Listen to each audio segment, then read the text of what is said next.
Hi guys, ngayon po nag-order po kami ng siomai. Pumunta po kami sa Walter Mart.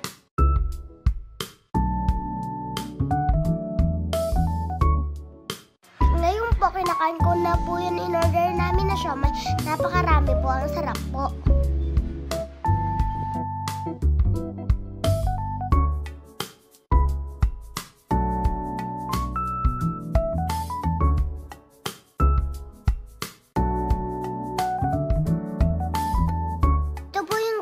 Natin gulaman, napakasarap po ng gulaman.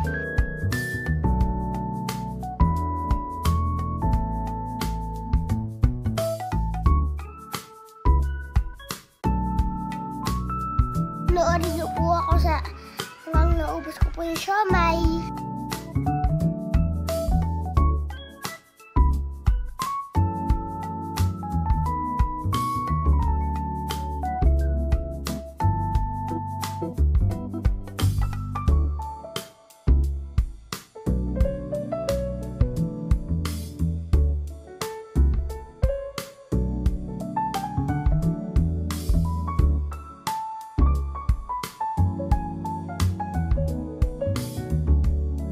Maraming salamat po sa panonood.